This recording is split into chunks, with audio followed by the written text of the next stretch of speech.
우리 원장님들 반갑습니다. 오늘 어떻게 의미 있는 하루가 되셨나요? 예, 저는 우리 박사님이 소개해 주신 것처럼 아이들 학습 태도, 그리고 공부 습관, 그리고 공부 방법에 대해서 컨설팅 해주고 학습 코칭하는 일을 하고 있습니다. 그래서, 항상 제가 예전에는 그런 생각으로 많이 일을 했어요. 나 의미 있는 일을 하고 싶다. 그래서 내가 지금 이 하고 있는 직업이 맞는 건가? 더 의미 있는 일을 해야 되지 않을까? 이런 생각들을 솔직히 많이 하면서 생활했거든요. 근데 어느 순간부터 제 생각이 좀 바뀌었어요. 어떻게 바뀌었냐면 제가 지금 하고 있는 일에 의미를 부여하고 있었어요. 그러다 보니까 그게 또 제 삶이 태도가 좀 달라지더라고요. 오늘 제가 원장님들 모시고 시간관리 시스템으로 학원 브랜딩 차별화하는 법에 대해서 이제 강의를 해드릴 건데, 이 강의를 그냥 마케팅 차원에서 원장님들 듣지 마시고, 정말로 우리 아이들, 우리 귀한 아이들이 학습 습관을 형성해서 말 그대로 본인만의 어떤 성공 경험을 통해서 변화하는 계기를 만들어줄 수 있는 그런 관점에서 제 강의를 들려주셨으면 좋을 것 같아요. 그냥 단순하게 뭐 어떤 학원 마케팅 차원에서 적용해서 하는 것도 물론 의미가 있겠죠. 하지만 그런 의미보다 우리 아이들 한 명 한 명이 어떤 그런 것들, 우리의 어떤 그 학원업의 본질을 가지고서 대하고 가리킨다면은 훨씬 더 결과가 잘 나오지 않을까라는 생각을 합니다.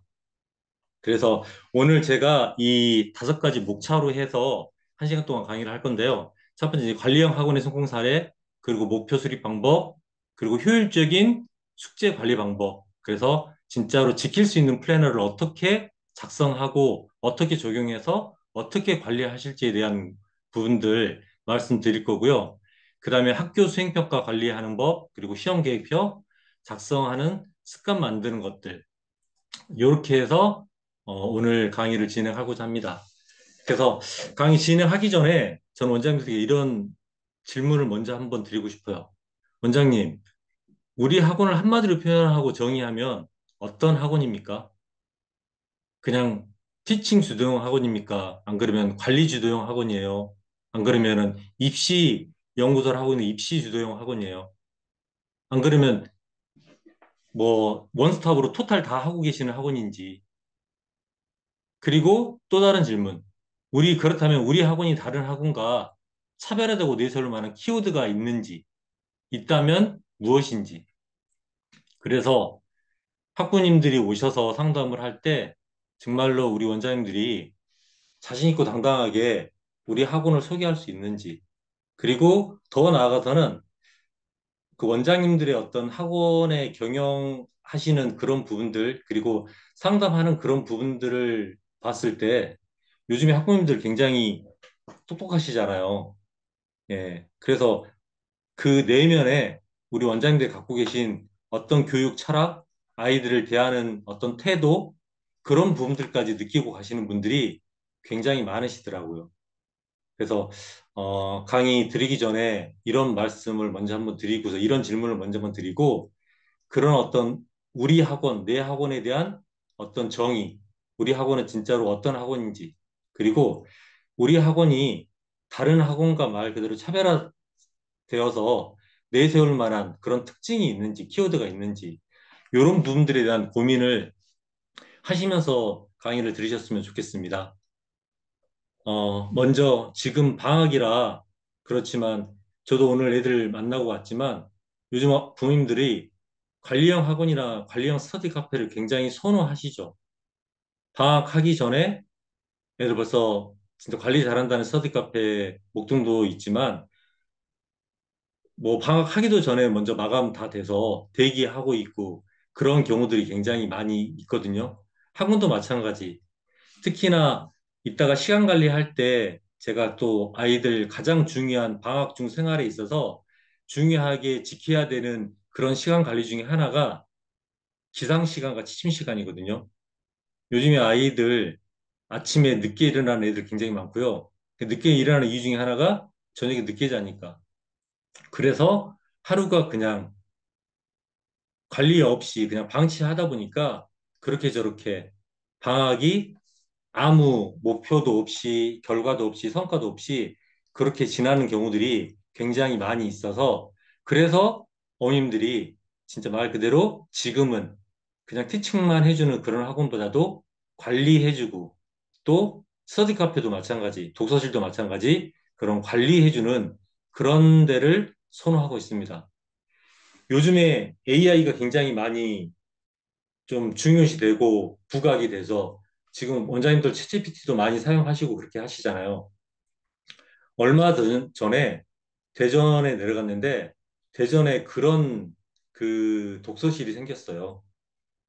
요즘에 그 AI 기술이 너무 진짜 발전하다 보니까 독서실에서도 가서도 이 태블릿 모니터에 그 아이들 얼굴 표정과 눈동자를 측정해서 이 아이가 얼마만큼 책상에 앉아서 집중해서 책을 보는지, 그래서 이 아이가 하루 동안에 얼만큼의 시간을 공부했는지까지 측정해서 피드백해주는 그런 관리형 독서실이 있습니다. 네. 그만큼 요즘에는 좀 차별화된, 어떻게 보면 선제적으로 더 나아가는 그런 그 독서실이라든가 학원이 많이 있는데, 근본적인 이유 중에 하나는 관리형 학원이 학생 개개인의 잠재적 역량과 성적 향상을 이끌어내는 것이 우리 학원의 궁극적인 목표잖아요. 그래서 우리 아이들이 성장을 할 수 있도록 유도해 주는 것들, 이런 부분들이 이제 가장 필요하고, 그리고 학부모들의 니즈가 이제는 강의식 수업만 하는 학원보다 개인 맞춤형 학습 생활 관리가 되는 학원을 선호하고 있는 것 같아요. 그래서 그런 어떤 성공 사례들 보면은 강남에서 강남에 있는 학원 중에 티칭에서 관리형으로 변신을 하고 난 후에 말 그대로 대기하고 있는 그런 학원들을 봤거든요.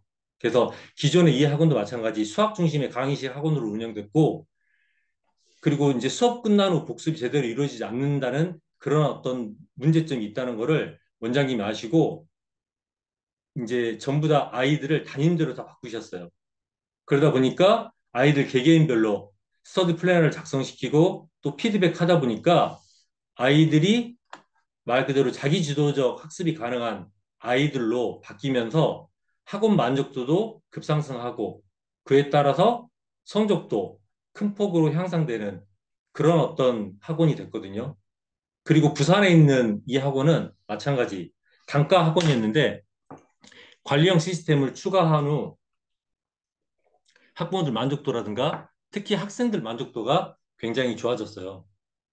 그래서 여기도 마찬가지 뭐 원장님들 많이 하고 계실 수도 있겠지만 매일 학습 보고서를 작성해서 직접 선생님이 관리하고 점검하고 피드백까지 해주고, 그리고 여기는 학습관을 따로 만들어서 자습 공간을 운영하고 있습니다. 그래서 강제적으로 공부하고 숙제까지 다 해서 보내는, 그렇게 적용하다 보니까 자연스럽게 특히나 이런 방학 때는 어머님들이 더 만족도가 더 높겠죠. 그래서 수업 후에도 학원에서 공부할 수 있도록 유도해 하니까 학원에 대한 만족도가 상승하고 당연히 학습 시간이 증가하니까 성적도 변화가 일어나기 시작하고, 예. 그리고 대전에 있는 학원 같은 경우에는 마찬가지 티칭에서 티칭도 항상 하고 있지만 관리형 시스템을 접목해서 학부모님들의 만족도가 많이 높아진 것들. 그래서 특히나 이 학원 같은 대전의 이 학원 같은 경우에는 학습 플래너도 학습 플래너지만 학습 코칭을 도입을 해서 아이들이 말 그대로 공부 방법이라든가 공부 태도라든가 그리고 공부 습관에 어떤 정점을 두고서 완전 학습이 되도록 유도하다 보니까 학부모 만족도가 굉장히 좋아지고 특히나 학생들의 학습 습관이 개선돼서 시험 기간에만 공부하는 것들이 아니라 꾸준하게 평상시 공부할 수 있는 그런 어떤 습관이 되다 보니까 그런 거에 있어서 학부모 만족도가 굉장히 좋아져서 학원 재등록률이라든가 이런 부분들이 굉장히 좋아진 그런 어떤 사례를 제가 접할 수 있었습니다. 그래서 이런 부분들을 쭉 관리형 학원들이 공통적으로 분석해 보니까 이런 5가지 특징들이 있었고 이런 5가지 특징들을 한마디로 해보다 보니까 이 관리형 학원의 특징은 학습뿐만이 아니라 학생의 전반적인 습관을 개선하는 것이 핵심인 것 같아요. 그래서 제가 서두에 말씀드렸듯이 이런 부분들이 자연스럽게 우리 아이들의 어떤 습관이 좋은 습관으로 개선되면 성적은 자연스럽게 따라올 수밖에 없거든요. 그래서 성적에 그냥 그것만 가지고서 그것만 바라보고 연연하는 것보다 기본적인 근본적인 원인을 찾아서 그 근본적인 그 문제를 해결해서 결과를 만들어내는 것, 이런 부분들이 지금은 필요하지 않을까. 그리고 저는 관리란 세심함이라고 생각을 합니다. 성적은 자, 한 학기 동안 중간고사, 기말고사 결과에 대한 피드백 한다고 해서 두 번 정도밖에 아무리 아이가 성적이 좋다 하더라도 그 만족감은 두 번 정도밖에 드릴 수가 없어요. 중간고사 100점, 기말고사 100점. 근데 어떤 생활 전반적인 습관에 대한 관리가 이루어졌을 때 매일매일에 대한 어떤 관리에 대한 결과물을 국민들이랑 같이 공유했을 때 학부모님들이 얻어가는 그런 어떤 만족도라든가 학원에 대한 신뢰도 이런 부분들은 더 크게 더 작용하고 그 학원을 믿고 또 원장님을 믿고 신뢰할 수 있는 그런 계기가 될 수도 있을 것 같아요. 그래서 말 그대로 오늘 제가 해드리고자 하는 그런 부분들은 포커스는 그냥 말 그대로 학원에서 작은 결과물이라도 만들어서 아이가 성장하고 학부모님들을 감동하게 만드는 그런 어떤 부분들의 포커스를 둬서 진행할 건데 제가 전국 돌아다니면서 원장님들 많이 만나 뵙고 하지만 원장님들이 다 이런 말씀 하세요. 다 알고 계세요. 관리하고 싶고 더 잘해주고 싶고 세심하게 해주고 싶다라는 거 너무나 다 공감하고 계신데 그런 말씀 하시죠. 시간이 없다. 비용이 많이 든다. 그리고 우리 학원에 여력이 없다. 그래서 말 그대로 하고는 싶은데 최소의 비용과 시간을 투자해서 그럼 최대의 효과를 얻을 수 있는 그런 방법이 없느냐. 누가 대신 와서 해줬으면 좋겠다. 이런 말씀을 많이들 하세요. 그래서 그런 원장님들, 그런 학원에 가장 좋은 방법은 시스템이죠. 시스템을 드리는 거. 그 시스템을 가지고 원장님들이 효과적으로 활용하시게 되면 큰 비용과 시간을 투자하지 않더라도 큰 효과를 얻을 수 있는 거. 그럼 그 시스템이 어떤 거냐? 이제 그런 부분들에 대해서 제가 오늘 말씀을 드릴 건데, 지금 여기 지금 5가지 동그라미가 있죠. 남학생이면서 중2예요. 그리고 성적은 중하위권. 그 취미가 축구하고 게임이에요. 그리고 MBTI 성격이 뭐 ESFP, INTP 뭐 다 좋은데 기본적인 생활 양식이 J 성향하고 P 성향 있을 때 P 성향인 아이들이 있죠. 이런 아이들의 특징은 계획 세우고 계획대로 규칙적으로 생활하는 것 자체를 싫어하고 힘들어하는 애들이에요. 굉장히 자유형적이고 자유분방하고 장점으로는 유연성이 있고 이런 아이들이 관리를 받는다. 그리고 플래너를 작성하고 플래너를 쓴다. 시간 계획을 세워서 시간에 맞춰서 뭐 숙제를 하거나 수업을 듣는다. 이런 부분들이 굉장히 힘들어 하거든요. 특히 여학생에 비해서 남학생. 그리고 성적이 상위권에 비해서 중하위권. 그리고 진짜 중학생 아이들 얼마나 힘드세요. 근데 이 아이들이 변할 수 있는 시스템, 이 아이들이 변할 수 있는 관리, 그렇다면 한번 해볼 만 하지 않겠나. 그래서 항상 제가 그 코칭을 하면서 느끼는 거지만 정말 힘든 아이들이 있어요. 그렇죠? 그냥 알아서 잘하는 아이들도 분명히 있고요.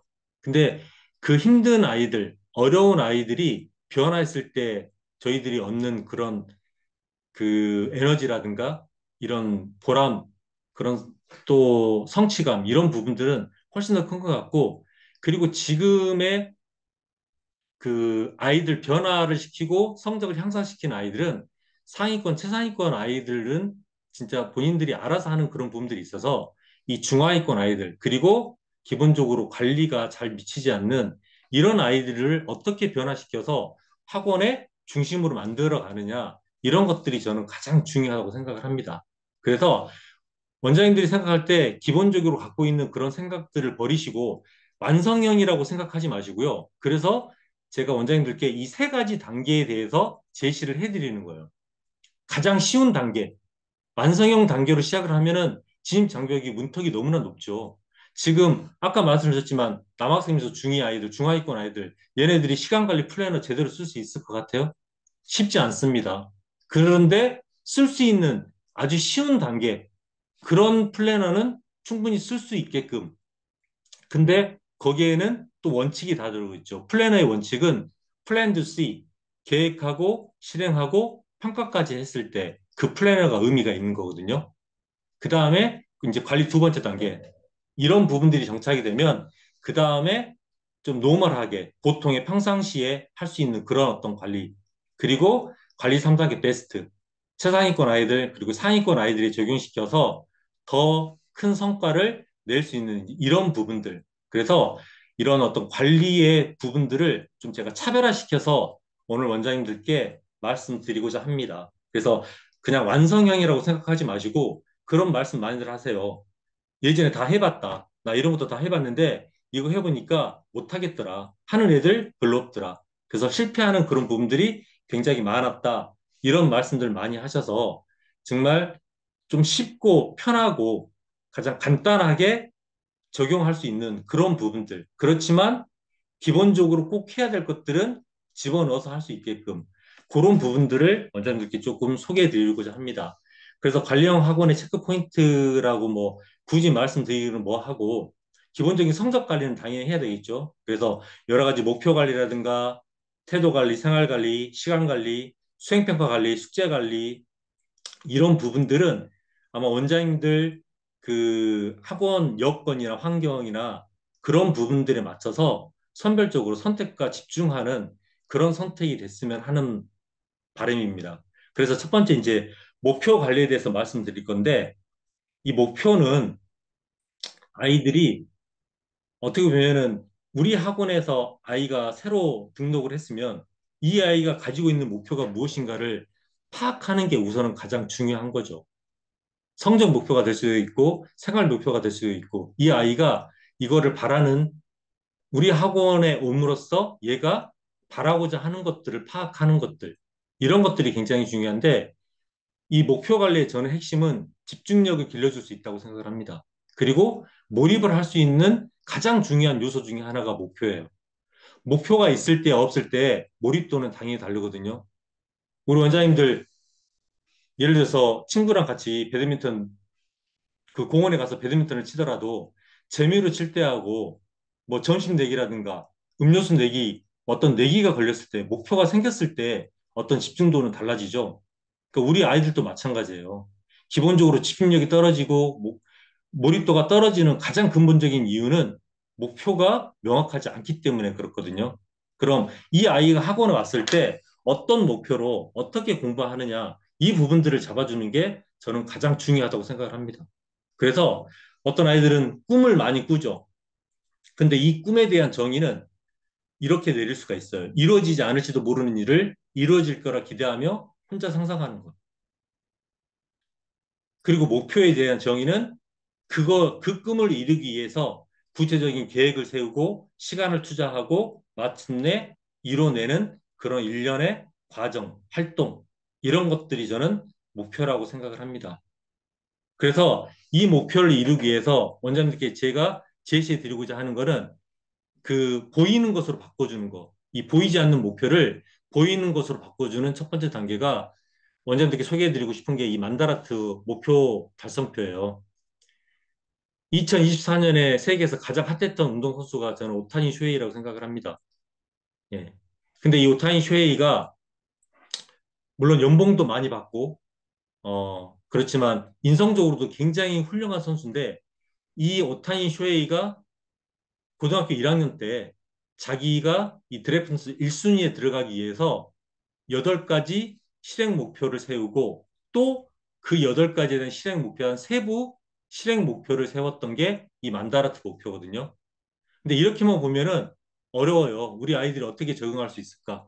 근데 이 만다라트 목표가 이게 본인이 해야 될 목표에 대한 구체적인 행동 계획을 세우는 거기 때문에 이게 훨씬 더 아이들이 실행력이 더 높아질 수가 있어요. 다른 사람이 세워준 목표는 솔직히 그걸 달성하기가 쉽지가 않죠. 이게 크든 작든 뭐 좋은 목표든 나쁜 목표 이런 걸 떠나서 본인이 본인의 목표를 세우는 것들이 굉장히 중요하고 그 목표를 달성하기 위한 어떤 세부 행동 목표, 행동 계획 이런 것들을 생각하는 게 너무나 중요하고 더더군다나 이 오타니 쇼헤이가 그 고등학교 때 세웠던 이 만다라트 목표를 지금도 꾸준히 실행하고 있어요. 여기 보면은 팔구경 드래프트 1순위에 들어가기 위해서 운이라는 그런 부분들이 있죠. 근데 이 운을 운동선수들은 징크스라든가 이런 것들이 굉장히 강해요.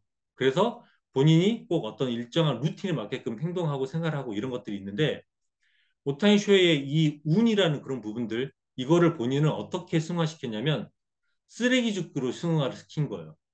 그래서 이 메이저리그에서 얘가 구장에 떨어져 있는 쓰레기를 줍는 걸 보고 미국인들이 이해를 못 하는 거죠. 거기 쓰레기 청소부가 없는 것도 아니고. 근데 그래서 기자가 오타니 쇼헤이에게 물어봤어요. 너는 왜 이런 쓸데없이 쓰레기를 줍고 다니냐? 그때 오타니가 그런 말을 했죠. 저는 이 쓰레기 줍는 게 아니라 남이 버린 운을 줍는다는 마음으로 쓰레기를 줍고 있다고. 그래서 요즘에 특히나 우리 아이들 그런 어떤 인성적인 그런 부분들에 대한 그리고 이런 것들이 입시에 대한 평가, 어떤 공동性영향이 있어서 뭐 나눔, 배려, 협력 이런 부분들까지 다 연결이 되는데 그러니까 이런 것들조차도 지금도 여전히 고등학교 때 세웠던 이 실행 목표를 아직까지도 오타니가 하고 있기 때문에 어떤 인성적으로도 굉장히 여지껏 한번 어떤 사회적인 물이라든가 스캔들이라든가 이런 것도 없이 굉장히 말 그대로 그 일본 선수지만 존경받을 수 있는 그런 어떤 훌륭한 선수로 지금도 성장하고 있고 계속해서 되고 있기 때문에 이 부분들을 그러면 학원에서 어떻게 적용할까? 저는 말 그대로 1단계 우리 아이가 학원에 왔을 때 다른 거 크게 어떤 장기적인 그런 목표보다도 가장 쉬운 목표. 우리 아이가 학원에 왔을 때 학원 과목 목표 점수 세우기. 여기서부터 시작을 하면은 요게 저는 1단계 레벨이라고 생각을 합니다. 그래서 고등부 같은 경우에는 예를 들어서 수학 1등급, 영어 2등급, 중등 같은 경우에는 영어 내신 90점 이상, 수학학원 같으면은 95점 이상, 아이에 맞게끔 70점, 80점이 돼도 괜찮아요. 왜? 이거는 자기의 수준과 레벨에 맞게 자기가 정하는 목표니까.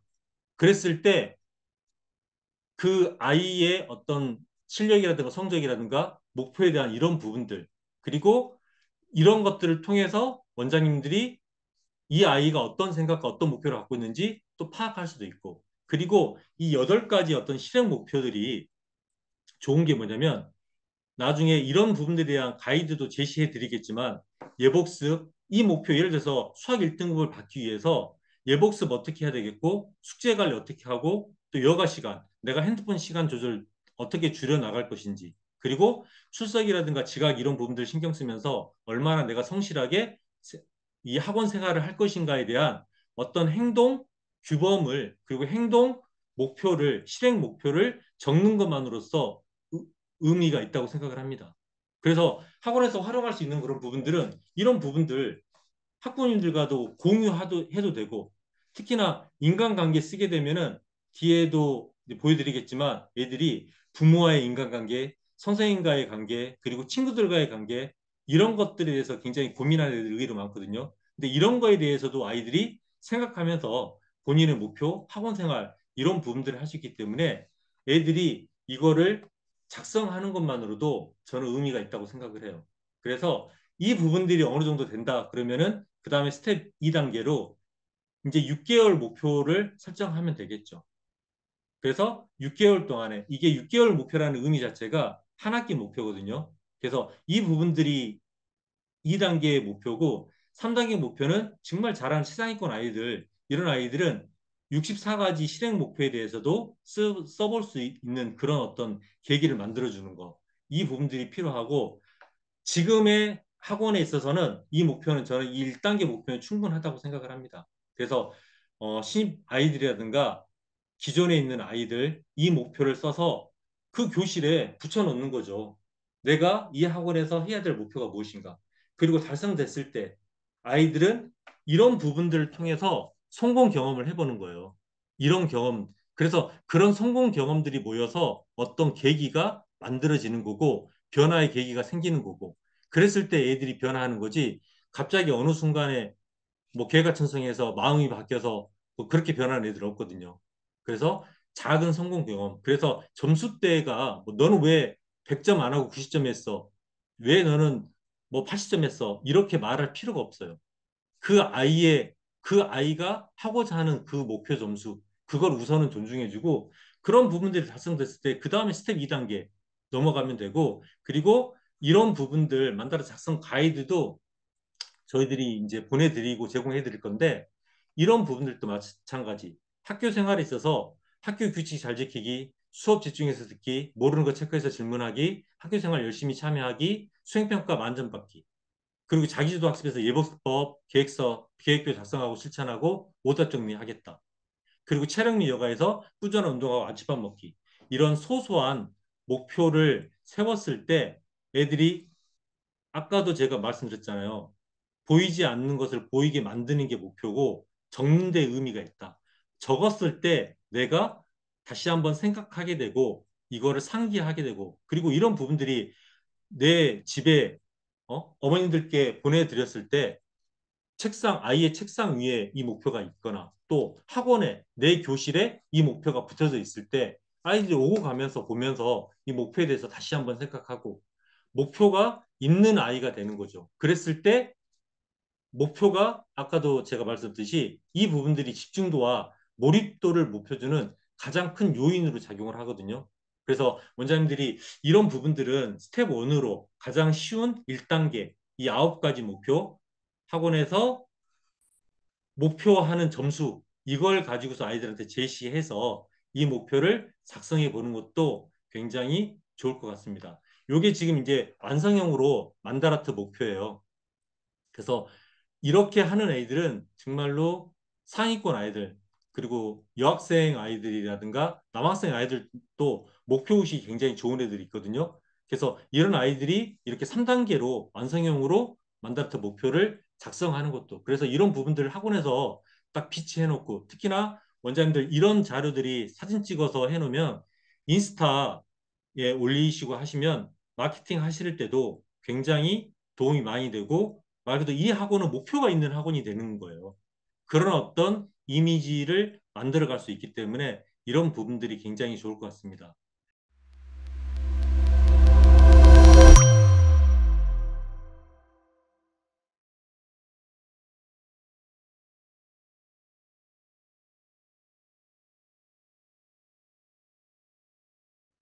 시간 관리에 있어서 우선은 세 가지 유형으로 나눌 수 있어요. 우리 아이들 시간 플래너 아예 안 쓰는 애들이 있습니다. 쓰기 싫어해서 또 귀찮아서 아예 써본 적도 없고 쓸 생각도 없는 우리 애들이 있어요. 두 번째 유형은 뭐냐면 계획은 잘 세워요. 근데 계획은 잘 세우는데 뭘 못하느냐? 실행을 못하죠. 그런 애들 유형들이 있고 마지막 세 번째 유형은 계획 세우고 실행까지는 잘해요. 그래도 괜찮은 아이들이죠. 근데 이런 아이들이 2% 부족한 평가가 제대로 안 되는 아이들. 그래서 말 그대로 평가까지 제대로 플랜 투 C 이런 완벽한 이 부분들까지 이루어졌을 때 아이들은 평가를 통해서 애들이 발전하는 거거든요. 그래서 그런 부분들까지 유도할 수 있고 이 플래너 시간 관리 플래너 자체도 마찬가지 제가 완성형이 아니라 레벨을 좀 나눠놨어요. 그래서 정말 중2 남학생 축구 좋아하고 게임 좋아하고 또 중하위권 아이들 그리고 MBTI 성격이 P형인 아이들 자체도 할 수 있는 그리고 원장님들이 시간과 그렇게 비용을 크게 들이지 않더라도 하실 수 있게끔 그리고 아까도 우리 이사님 말씀드렸지만 이런 자료들을 그 이즈 그 하와이 클럽 원장님들께 그런 학원에는 무료로 저희가 이걸 다 드리려고 하거든요. 매월 매월. 그래서 한번 이런 제가 보여드리는 그 부분들을 보시고 원장님들이 학원에서 잘 활용하셨으면 좋을 것 같습니다. 우선 시간에 있어서 가장 첫 번째 제가 드리고 싶은 말은 피터 드러커가 이런 말을 했었죠. 측정할 수 없으면 관리할 수 없고 관리할 수 없으면 계산할 수 없다. 이 말은 곧 시간에 대해서 내가 내 시간을 측정할 수 없으면 당연히 관리할 수 없어요. 근데 관리가 안 되는데 이거를 계산할 수 있다? 저는 없다고 생각합니다. 심지어 우리 아이들 자기 시간에 대해서 잘 측정을 못해요. 내가 공부 시간이 얼마인지, 이번 주 내가 공부를 몇 시간 했는지, 그리고 영어는 얼마나 했고 수학은 얼마나 했는지, 또 그런 걸 떠나서 내가 오늘 몇 시간 잤는지, 어? 이런 부분들, 본인의 시간을 본인이 잘 몰라요. 그리고 계획 없이는 절대 실행력 떨어질 수밖에 없죠. 내가 내일 5시에 공부할 계획이 있는 아이의 실행력과 내가 내일 5시에 아무 계획이 없는 아이의 실행력은 당연히 달라질 수밖에 없습니다. 그래서 가장 중요한 거는 우선 아이들이 본인의 시간을 아는 게 가장 중요해요. 그래서 측정할 수 없으면 절대 관리 안 되고요. 그럼 측정하게 되면 관리할 수 있겠죠, 반대로. 또 관리가 된다면 그 시간을 충분히 개선할 수 있어요. 그게 시간 관리 플래너의 핵심입니다.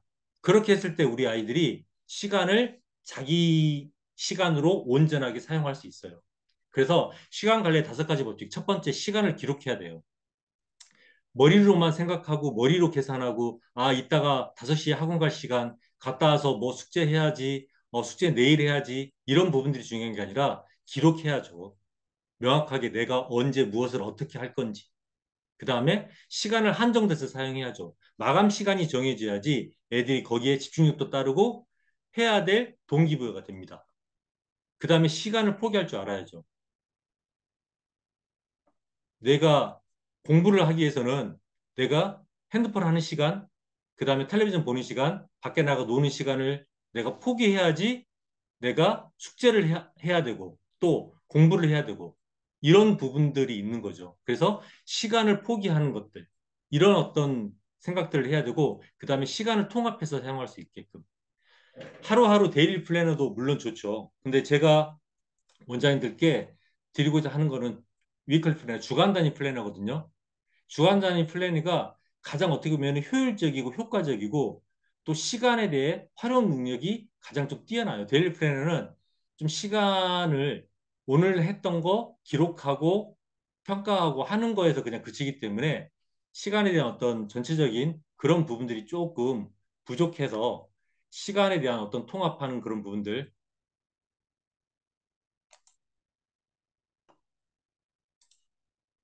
그리고 시간의 우선순위 정하는 거. 이거 너무나 중요하거든요. 어떤 게 중요하고 어떤 게 급한지 알아서 시간에 중요하고 급한 것부터 먼저 하는 것들. 이런 어떤 일련의 과정들이 우리 아이들한테는 시간 관리 플래너를 작성하고 계획하고 실행할 때 가장 중요한 과정 중에 하나입니다. 그래서 제가 이 부분들을 원장님들께 말씀드리고 싶은 게 시간을 요 4가지로 나눌 수가 있어요. 중요하다고 긴급도로. 그래서 중요하면서 급한 거는 고정 시간이죠. 그렇죠? 학교 수업이라든가 학원 수업 이거는 안 할 수 없어요. 이거는 무조건 정해진 시간에 가서 수업도 들어야 되고 학원도 가야 되고. 그렇죠? 하지만 중요하지만 급하지 않은 거. 자기주도 학습하거나 또 숙제하고 예습하고 복습하고 독서하고 인강하는 시간. 그래서 혼자 공부하는 시간이 어떻게 보면 자기도 학습이죠. 중요하지만 급하진 않지만 이 시간이 굉장히 의미 있는 시간이 되겠죠. 그 다음에 중요하진 않지만 급한 거, 먹고 자는 시간들, 의식주 시간들 있죠. 식사 시간, 수면 시간. 그 다음에 중요하지도 급하지도 않는 시간, 여가 시간, TV 보고 핸드폰하고 컴퓨터하고 게임하는 시간들. 그래서 아이들이 하루 24시간이 있으면 이 시간에 대한 명확한 구분, 그래서 어떤 것들이 가장 중요하고 급한지 그거에 대한 우선순위를 정해서 하는 것들이 굉장히 중요합니다. 그래서 이거에 대해서 제대로 알고 있으면 아이들이 시간 관리를 훨씬 더 효율적으로 잘 할 수가 있고요. 여기서 진리 하나는 이거예요. 고정 시간이 중요하면서도 급하죠. 근데 이 말 한마디 제가 드리고 싶어요. 이 고정 시간의 질은 뭐가 결정할까요? 이 고정 시간의 질은 뭐가 결정할까요? 이 고정 시간의 질은 주도 시간이 결정합니다. 다른 말로 학교 수업이나 학원 수업의 질은 이 아이가 예습이라든가 복습이라든가 숙제를 잘했을 때 학원과 학교 수업의 질이 올라가는 거지 고정 주도 시간에 대한 이행 없이 실행 없이 고정 시간의 질이 절대 올라갈 수가 없어요. 그래서 제가 애들한테 하는 말이 공부 절대 열심히 하지 말라고 해요. 공부는 잘해야 된다. 열심히 하는 거 의미 없다. 학원 수업 열심히 애들 듣죠. 숙제 안 하고서. 열심히 앉아서 있는 거예요. 학교도 마찬가지. 6교시, 7교시 수업하지만 애들 열심히 듣고 와요. 근데 애들 머릿속에는 무슨 생각이 있냐면 제가 그 아이들 가르치면서 물어봐요. 공부는 언제 하니? 물으면 애들이 가장 많이 대답하는 게 뭔지 아세요? 시험 기간에 하는 게 공부라고 생각을 합니다. 근데 이 고정 시간에 대한 정의를 명확하게 했을 때 평상시 공부로 돌릴 수가 있어요. 학교 수업과 학원 수업을 통해서. 그럼 이 평상시 공부를 끄집어내려면 뭐가 제대로 돼야 되냐? 주도 시간에 대한 실행이 확실하게 뒷받침돼야지 이 고정 시간에 대한 질이 올라가요. 그랬을 때 퀄리티가 좋아지죠. 그랬을 때 성과가 나오고 학습 효과가 생길 수 있습니다. 그러면 이 부분들을 우리 아이들이 어떻게 명확하게 해야 되느냐? 이게 지금 제가 아이들한테 그동안 많은 기간 동안 만들어 놓은 플래너거든요. 이 플래너 만든 것들이 다 의미가 있는 선들이고 이름들이고 다 그래요. 그냥 시중에서 보는 물론 플래너일 수도 있겠지만 여기에 제가 이제 의미를 부여해서 말씀드리면 이 플래너 1단계 우리 아이들이 가장 쉽고 그 문턱을 낮춰서 다 접근할 수 있는 이 계획이 우리 학원 과목 시간 계획 세우기예요. 우리 학원에 대한 수업과 우리 학원 과목에 대한 숙제 복습만 우선은 우선적으로 우리 학원이 수학학원이다, 우리 학원이 영어학원이다, 우리 학원이 국어학원이다, 우리 학원이 과학학원이다. 그러면 그 과목만 수업 시간과 숙제 복습하는 시간을 미리 계획 세워서 실행하고 평가해 보는 거죠. 그랬을 때 제가 여기서 말씀드린 게 아까 수업 시간은 무슨 시간이라고 드렸죠? 고정 시간이죠. 이거는 비가 오나 눈이 오나 꼭 해야 되는 시간들. 그게 고정 시간이에요. 그래서 여기 보면은 음,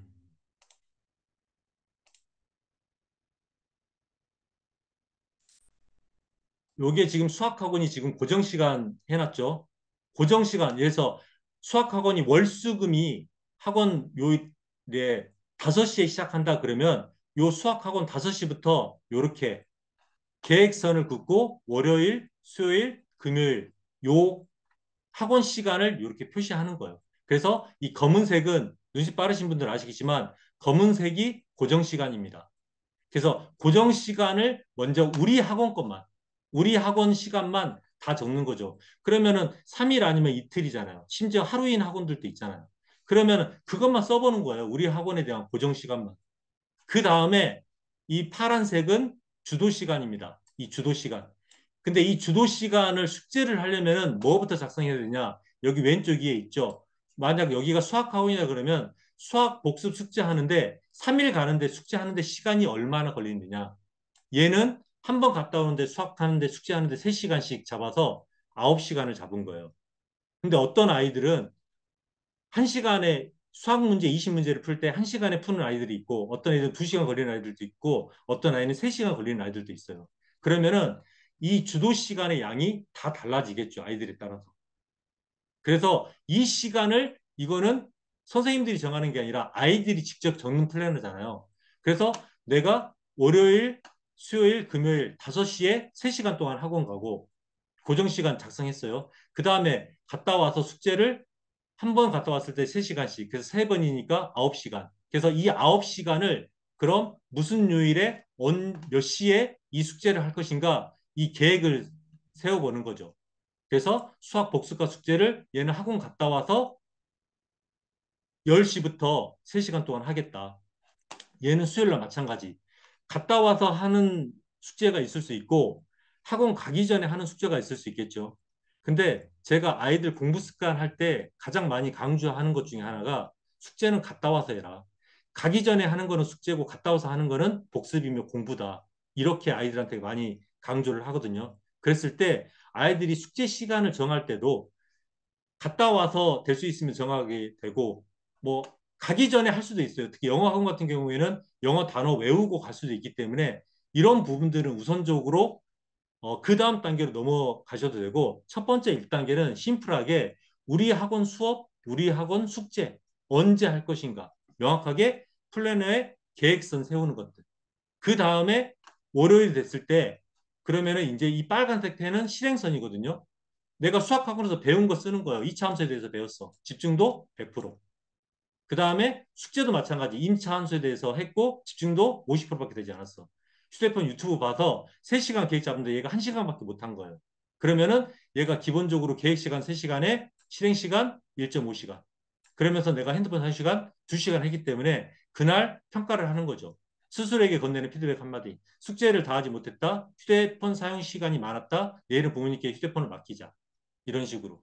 그래서 가장 심플하지만 여기에 뭐가 다 들어가 있느냐? 플랜 투 C, 계획과 실행과 평가. 이게 플래너의 가장 기본입니다. 계획만 세우는 거 의미 없고요. 계획하고 실행까지 하는 거 의미 없습니다. 이게 발전되고 개선되려면은 평가까지 이루어지는 거. 그리고 이 부분들이 지속적으로 이루어지려면은 제가 원장님들께 팁을 드리자면 이거를 피드백을 해주는 게 가장 좋아요. 아이가 작성했으면. 그럼 피드백하는 방법은 두 가지가 있어요. 오프라인 피드백을 하는 방법이 있고요. 온라인 피드백하는 방법이 있습니다. 오프라인 피드백은 다른 거 없어요. 얘가 월요일에 가서 이렇게 했잖아요. 수요일 날 아이가 학원 왔을 때 수업하기 전에 잠깐 한번 플래너 점검 한번 해보는 거예요. 또는 끝나고 난 다음에 점검 한번 해보는 거예요. 수업 끝나고 난 다음에 해서 한번 이야기 한번 그거 보시고 한마디 해주시고 난 다음에 보내주시면 돼요. 이게 오프라인 관리. 온라인 관리는 뭐냐면 아이가 집에 가서 숙제했잖아요. 숙제하고 난 다음에 여기까지 평가했죠. 그 다음에 요걸 가지고서 사진 찍어서 보내는 거. 그렇게 어렵지 않습니다. 사진 찍어 보내는 거. 그리고 거의 대부분 뭐 원장님이 다 관리하시는 게 아니라 그 과목별 담임 선생님들 계시잖아요. 그래서 그냥 그 카톡으로 사진 들어오면 그것만 확인해 주시면 돼요. 아, 얘가 숙제했구나. 그리고 난 다음에 피드백은 다음날 하셔도 되고 그날 바로 관심 있으신 분은 그날 바로 피드백 드려도 되고요.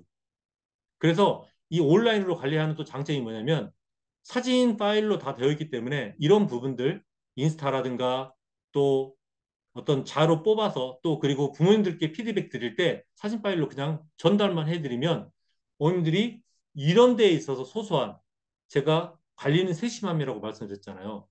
이런 데에 있어서 어머님들이 아, 우리 아이가 이렇게 하고 있네? 이런 것들이 피드백이 되는 거예요. 중간고사, 기말고사 100점 맞고 이런 것들이 중요한 게 아니라. 그래서 가장 쉬운 부분들, 플래너 1단계가 우리 학원 과목에 대한 계획 세우고 수업하고 숙제하고 복습하는 것들. 여기까지는 기본적으로 아이들 금방 할 수 있어요. 왜? 많은 것, 적는 거 아니잖아요. 그 다음에 2단계 제가 볼 수 있도록 할게요. 자, 우리 학원에 대한 숙제와 수업이 1단계면 자, 2단계는 뭘까요? 2단계는 주간 단위 플래너를 작성해 보는 거예요. 주간 단위 플래너는 뭐냐면 전과목 학원에 대한 복습과 숙제. 월, 화, 수, 목, 금, 토, 일 다 작성하는 거죠. 월, 수, 금 아까 수학 학원이면 화, 목, 토 영어 학원에 대해서 마찬가지 예, 작성하고 그러면은 우리 학원에 대한 것들도 하지만 이 아이가 다른 학원에 대한 것들도 원장님들이 한번 쭉 다 살펴볼 수 있어요. 이것만 제대로 되잖아요. 그럼 아이들 학습 로드맵 컨설팅 해주는 거 이유도 아닙니다. 이걸 가지고서 애들이 말 그대로 숙제 제대로 하는지, 숙제할 시간조차 없는지, 그리고 본인 걸로 만들 숙제할 시간이 충분하게 있는지, 이런 부분들까지 확인할 수도 있고, 이런 부분들에 대한 것들이 평가가 또 마찬가지 매일매일 이루어지기 때문에 나중에 이런 부분들은 주간 단위로 평가하면은 훨씬 더 좋겠죠. 그리고 마지막 이제 3단계, 3단계는 이게 지금 플래너 2단계잖아요. 3단계는 말 그대로 완성형인데 완성형은 좀 어려울 수 있어요. 왜냐하면 완성형은 지금 학원에 대한 고정 시간과 주도 시간에 대한 계획을 세워서 했잖아요. 3단계는 학교 수업에 대한 평가까지 합니다. 예. 그랬을 때 완벽한 플래너가 되고 의외로 그런 거 잘 쓰는 애들, 좋아하는 애들 굉장히 많아요. 그래서 잘하는 애들은 플래너 3단계로 유도하고 이런 학원에서 마케팅 포인트로 플래너 잘 쓰는 아이들 예전에는 학교에서도 이런 부분들 많이 있었지만 지금은 그런 부분들 많이 없어졌죠. 대신에 학원에서 플래너 잘 쓰는 애들 이런 과정에 대한 평가들 해주시면 아이들 이런 것들이 동기부여가 되고 아 다른 아이들이 이렇게 실천하고 있네 이런 것들이 아이들이 변할 수 있는 어떤 그런 계기가 될 수도 있습니다. 그리고 시간을 설계하라는 것 자체가 자, 일주일이 168시간입니다. 24 곱하기 7 해서요. 그래서 이 168시간 중에 아이들이 기본적으로 아까 제가 여기 이 고정 시간, 주도 시간, 의식주 시간, 여가 시간 이런 부분들을 분배할 줄 알아야 되고 아이들이 168시간 가지고 분배하기는 솔직히 쉽지 않아요. 그럼 이 녹색으로 되어 있는 이 3이 뭐냐면 아이들이 평균적으로 중고등학생, 우리나라 중고등학생 아이들 평균적으로 갖고 갈 수 있는 자기주도 시간이 하루에 3시간입니다. 왜냐? 자, 제가 한번 요거 설명을 한번 해드릴게요. 어떻게 해서 3이 나오는지. 자, 하루가 24시간이죠. 24시간 중에 요즘에 애들 학교 가면은 학교 보통 7교시 합니다. 중학생 애들. 그리고 학원 가면 기본은 학원에서 4시간 정도 수업합니다. 그리고 아이들 그 미국 수면과학연구센터에서 청소년 아이들의 가장 적당한 수면 시간이 7시간에서 8시간 이야기하거든요. 그래서 우리나라 청소년 아이들이 기본적으로 수면 시간이 7시간이에요. 그리고 하루 3끼, 식사하는 시간 3시간. 이거 빼면은 나머지 시간 몇 시간 나와요? 3시간 나옵니다. 물론 이 3시간에는 저런 게 없겠죠. 이 여가 시간, TV 보고 핸드폰 하고 게임하는 시간 없겠죠. 고정 시간, 학교, 학원 시간 빼고 의식주, 먹고 자고 하는 시간 빼고 남는 시간이 3시간이는 거죠, 하루에. 그래서 이 아이들이 기본적으로 본인이 계획한 시간들이 많은지 적은지 적당한지 이런 부분들에 대한 평가가 될 수 있도록 이런 부분들을 플래너를 작성함으로써 아이들이 본인의 시간을 설계하고 계획할 수 있어요.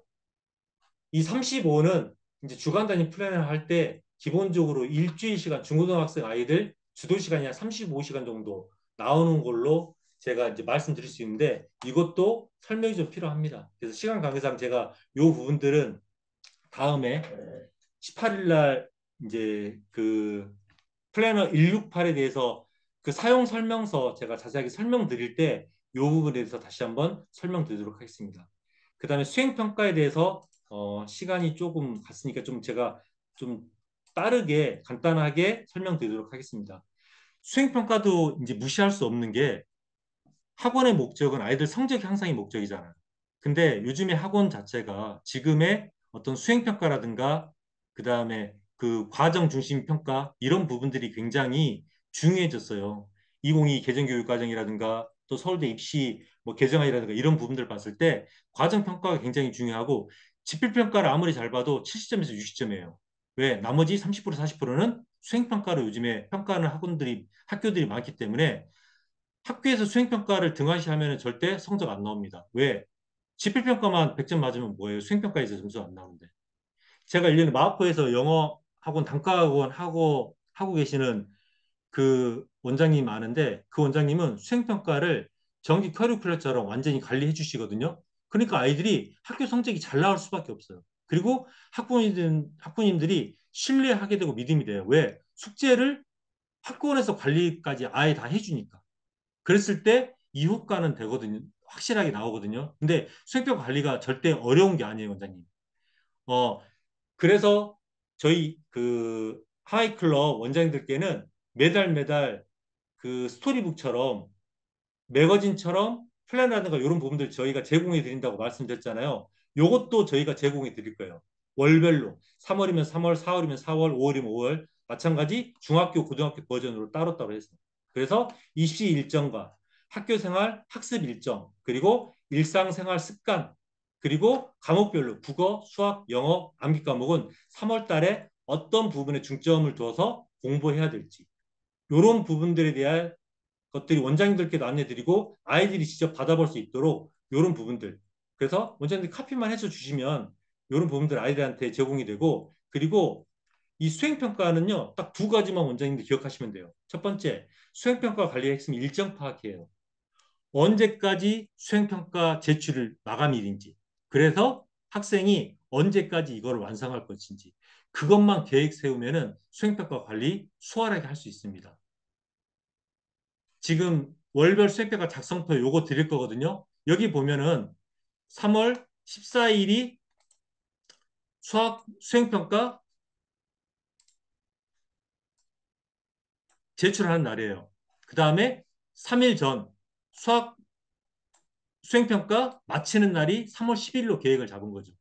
국어 글쓰기 수행평가가 3월 20일, 제출일이 영어 듣기 수행이 3월 27일, 과학 발표가 28일. 그래서 국어는 16일 날까지, 과학은 23일까지, 영어는 24일까지 하겠다.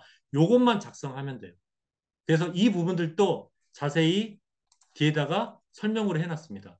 수행평가 일정화 공지되는 대로 아이들이 바로 이 표에다가 작성하게끔 해놓고 어떻게 작성하느냐 방법은 제출 마감일에 과목 수행평가명 두라고 적고 제출 마감이 최소 3일 전에 실행할 날짜 과목 수행평가명 finish에서 FIN이라고 적으면은 요게 관리가 될 수 있겠죠.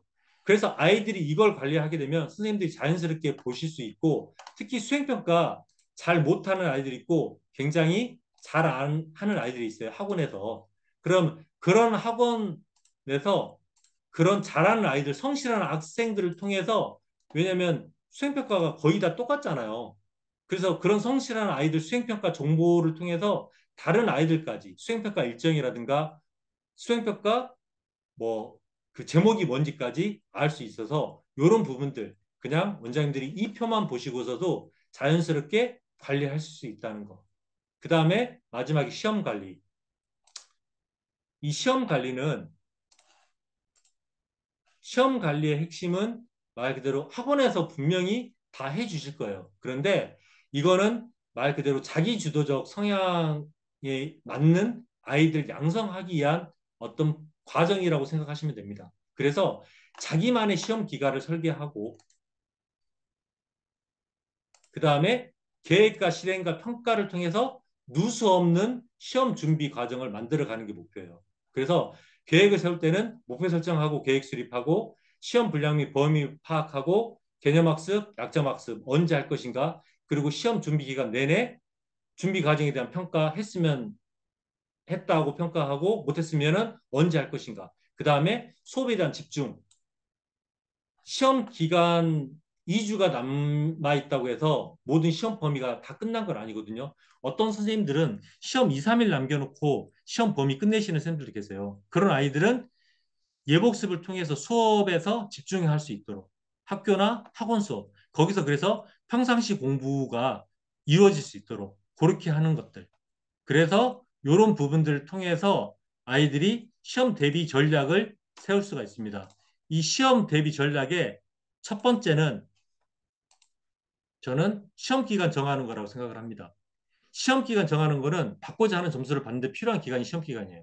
어떤 아이는 4주가 시험 기간이 필요하기도 하고 어떤 아이는 6주가 필요한 아이가 있고 어떤 아이는 2주밖에 필요하지 않은 아이들이 있어요.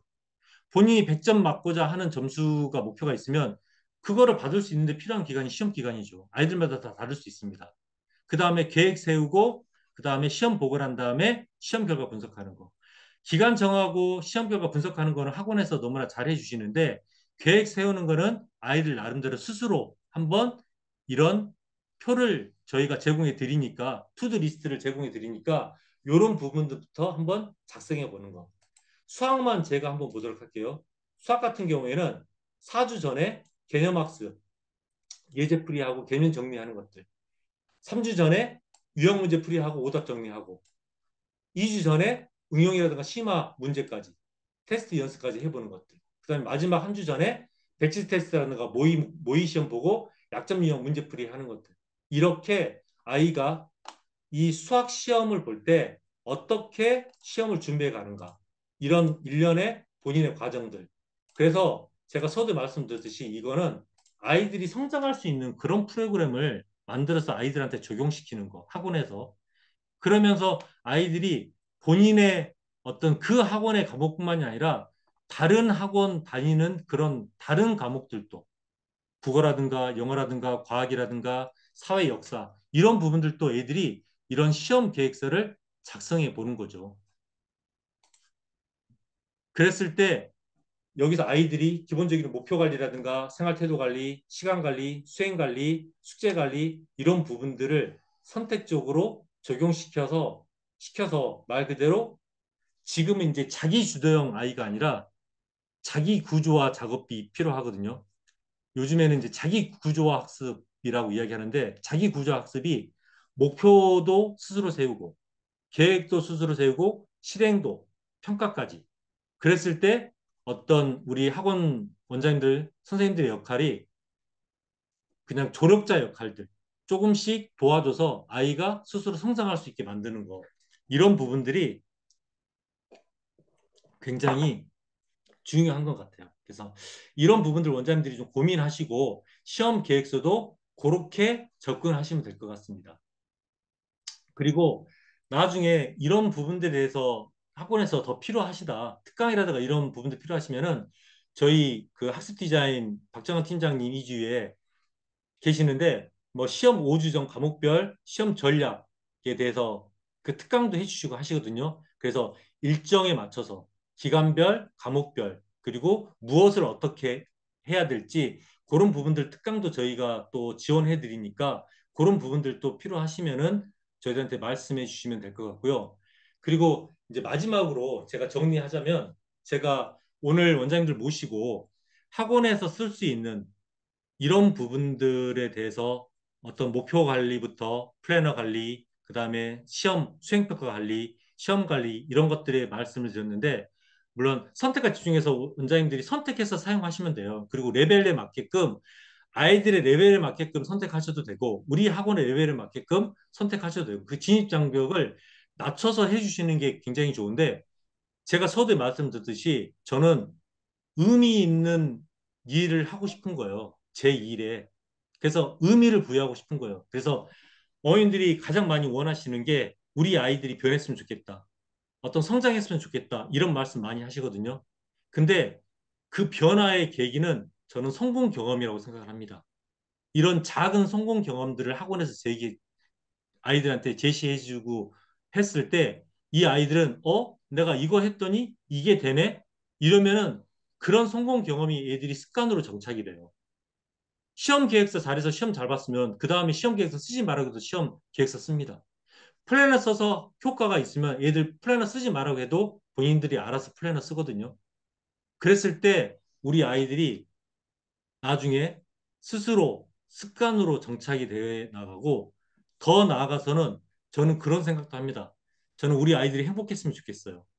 근데 우리 아이들이 제가 컨설팅 해보고 코칭 해보면 어떤 때 가장 행복감을 느끼냐면 최인철 교수님이 그런 말씀했잖아요. 행복을 느끼는 세 가지 조건. 자유와 관계와 마지막에 유능감.